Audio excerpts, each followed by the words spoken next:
Let's cut to the chase. Does flirting actually work? Psychologists would say very much so.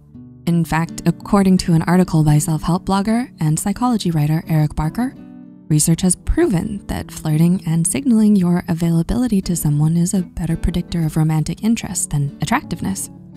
Generally characterized by specific gestures, body language, and direct or indirect social cues, sex educator and relationship coach Kelly Gonsalves defines flirting as any method you use to signal to someone that you find them interesting and want to engage with them further. Usually a fun and lighthearted activity between two people who find each other attractive, and flirting should feel good for both parties involved and spark feelings of curiosity and excitement. With that said, if you want to let someone know you're interested in them, but your fear of rejection is stopping you from saying it outright, don't worry. Here are 7 subtle and psychology-backed ways to flirt. Number 1, flirtatious facial expressions. Because it's often more socially acceptable for men to make the first move, women tend to flirt mainly through facial expressions and other nonverbal cues. Psychologist Jeremy Nicholson states that some of the most common examples of these include turning your head to one side, tilting your chin down slightly, tossing your hair over your shoulder, and biting your lip while smiling. As for men, number 2, smile slowly. While it's not unheard of for men to follow a few of the same flirty facial expressions as women, according to psychologist and professor at California State University, Dr. Pamela Reagan, smiling is the single most effective and most universal method to convey romantic interest. To be more specific, when a man smiles slowly at a woman, it's less likely to be mistaken as just a casual smile of friendliness. Number 3, brief glances. Similar to the last point, glancing briefly at someone only to look away is another subtle but well-known flirting technique, often done by both genders. In Dr. Pamela Reagan's book, Close Relationships, she writes that doing so indicates preferential attention and is a clear sign of positive romantic intentions. So if you want to flirt with someone but fear rejection, just steal a few glances at them from time to time until they notice.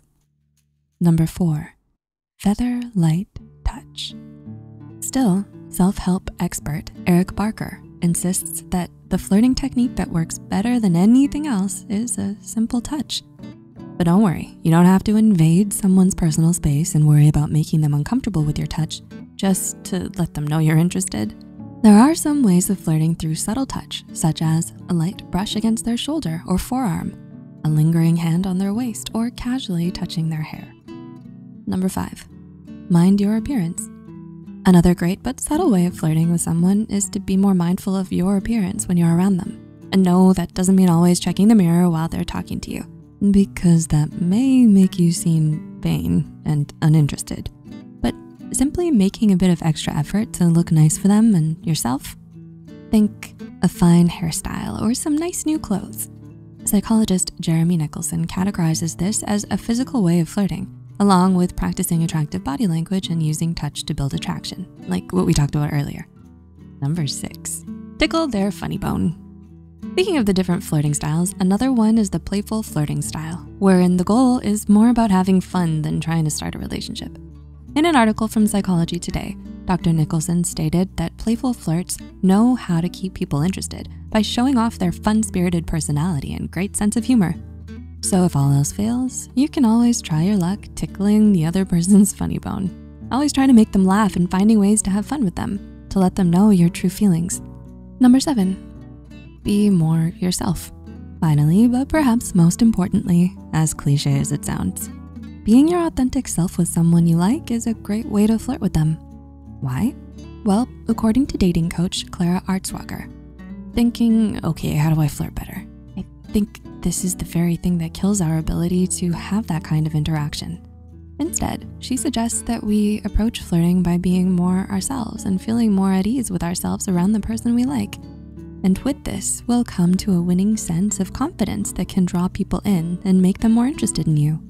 In summary, successful flirting starts with a friendly and inviting approach, engaging conversations, social interactions, and a mutual physical and emotional attraction towards one another. Still, psychologists and relationship experts such as Artswager do maintain that because flirting is so personal, there is no single foolproof way that will work for everybody on everybody. So aside from following these empirically based tips, it's also important that you work on being more at ease with yourself and around the person you like. Have fun when you flirt. Try to make some sparks fly and see where it goes from there. Be sure to let us know some of your own personal ways to subtly flirt in the comments down below.